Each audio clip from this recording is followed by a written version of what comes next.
Hai, bismillahirrahmanirrahim. Assalamualaikum warahmatullahi wabarakatuh. Bertemu kita sekali lagi dalam Dr. Nas Channel. It's all about marketing, ya. Segala-galanya tentang pemasaran. Okey. Tuan-tuan dan puan, um, saya pun dah selesai kerja. Jadi inilah masanya untuk saya berkongsi pengetahuan dengan tuan-tuan dan puan sekalian berkenaan dengan marketing.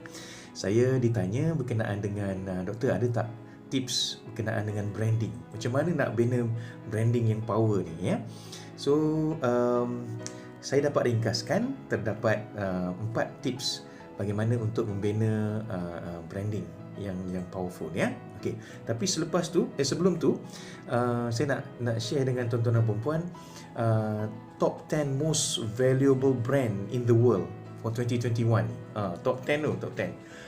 Tapi sebelum tu saya teringat jugalah pensyarah saya dulu selalu cakap, dia kata bila you have a brand, you have a company, you have a product, and then you have to decide to brand or not to brand. To brand or not to brand. Macam juga to do or not to do. Okay. Tapi sebenarnya kalau not to brand pun payah juga. Macam mana kita nak membezakan produk kita dengan produk pesaing-pesaing kita? Sebab itulah saya cadangkan bahawa branding strategi itu sangat penting. Saya teringat dulu masa saya dekat Pahang, di Jengka tu dulu ada Yumat. Teringat kadang-kadang saya punya pengarah kampus cakap, kalau kesian kau tak dapat masuk UiTM, terpaksalah masuk Yumat. Okey, sebenarnya itu kata-kata gurauan saja, ya. Okey, tapi Yumat ni dekat sana macam-macam brand lah dia jual, especially mineral water. Jadi saya terperasan mineral water tu nama dia No Name. No Name. Tapi saya ingat dia punya owner dah pening kepala lah, apa brand aku nak taruh pada mineral water ni. Disebabkan susah sangat cari brand yang catchy kan. Dia pakailah nama No Name. Kau taruh lah No Name. Tapi sebenarnya realitinya No Name tu sendiri adalah brand. No Name tu sendiri adalah brand. Jadi betapa pentingnya brand ni. Tuan-tuan kena ingat yang tu, ya. Okey, balik pada tadi. Apa top 10 brand most valuable brand in the world 2021 ni, doktor? Okey, yang pertama ialah Apple. Ni semua orang kenal ni Apple ni kan. Apple, dia punya aset ni, nilai 323 bilion US dollar. Nilai dia tu sekarang ni 2021. Yang kedua adalah Amazon. Amazon punya nilai adalah 201 billion US dollar.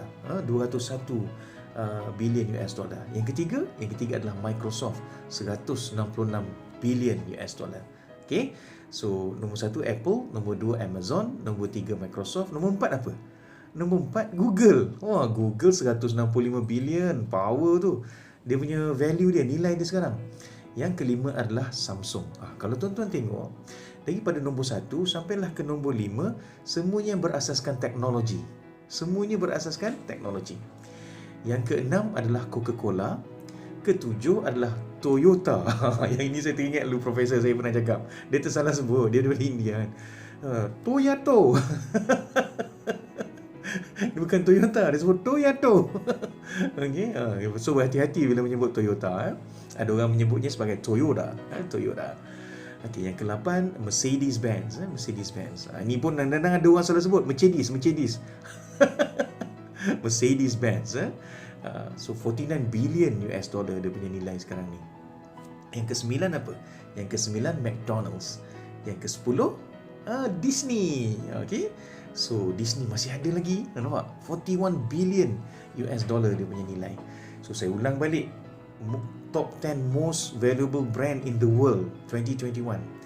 Nombor 1 Apple, nombor 2 Amazon, nombor 3 Microsoft, nombor 4 Google, nombor 5 Samsung, nombor 6 Coca-Cola, nombor 7 Toyota, nombor 8 Mercedes-Benz, nombor 9 McDonald's, and nombor 10 Disney. Okay? Apa persamaan daripada nombor 1 sampai nombor 10 tadi yang tuan-tuan perasan? Tuan-tuan perasan tak? Nama dia short, pendek je. Short and distinctive. Kan? 2 syllables, 3 syllables atau 4 syllables je. Toyota. 3 syllables je.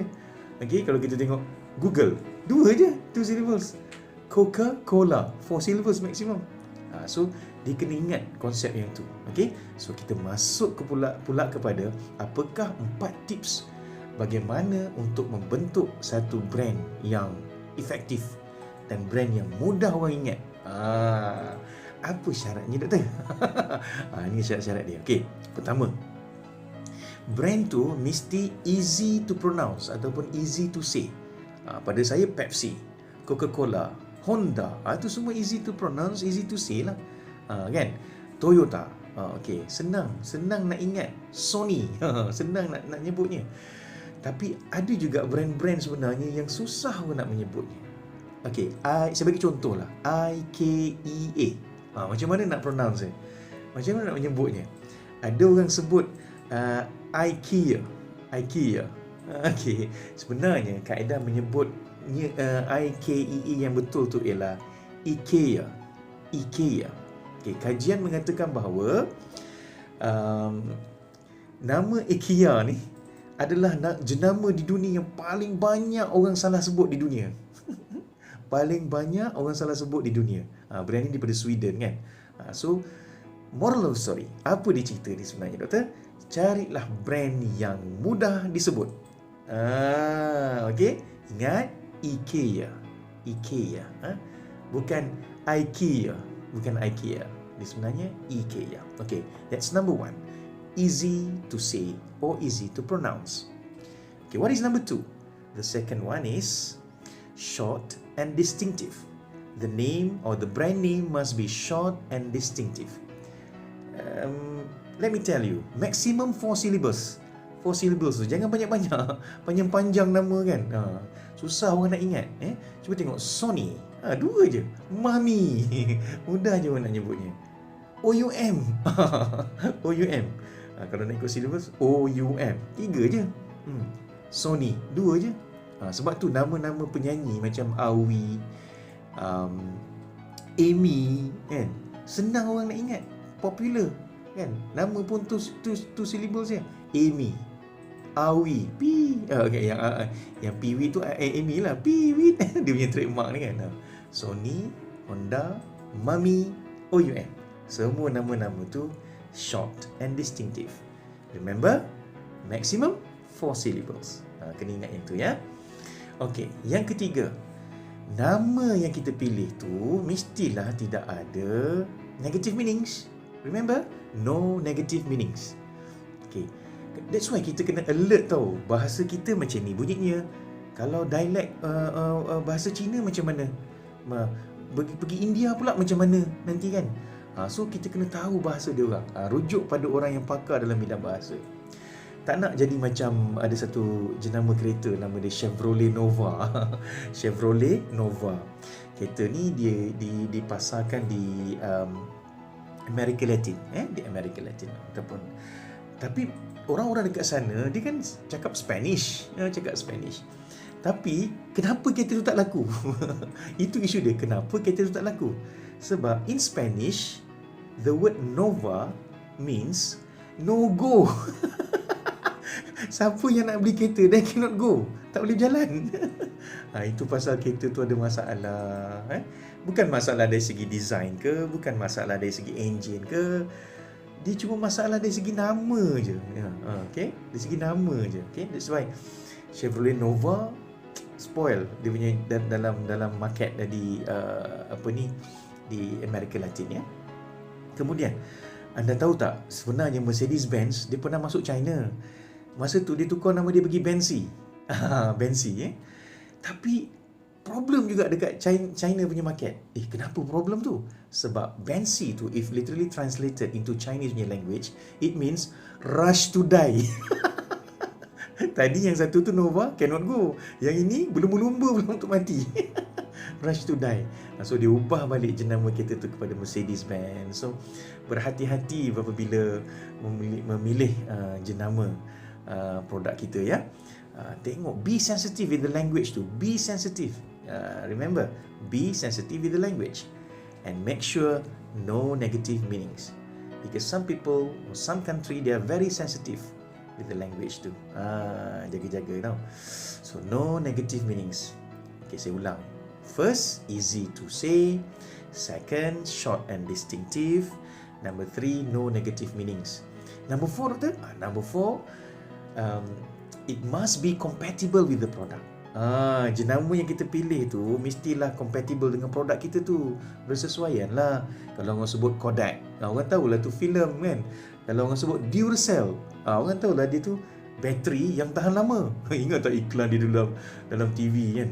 Dia yang bateri tu dia hentak dekat lantai, tong tong tong tong tong tong tong, nak menunjukkan dia tahan lama dan kuat kan. Sel tu sendiri ada yang ada dalam bateri tu kan. Duracell tu mungkin saya ingat dia durable durable cell katnya. So dia cantumkan jadi Duracell So dia sesuai lah dengan jenamanya. Macam juga Shell tu sesuai lah dengan namanya. Sebab Shell ni kan dia fosil kat dalam laut kan, banyak kerang-kerangan kan. So akhirnya dia ada menghasilkan minyak kan, bahan minyak. Jadi sesuai lah Shell dalam konteks oil and gas industry. So nama tu kena penting sebab dia mesti compatible with that particular product. The name must be compatible with a particular product. So remember ya. So I repeat. Number one, apa syarat-syarat Dr. Nazri nak bina jenama yang power ni, yang senang orang nak ingat? Pertama, easy to pronounce or easy to say. Number two, it must be short and distinctive. Jangan panjang-panjang. Okay. Number three, no negative meanings. Remember, jangan ada makna-makna lain.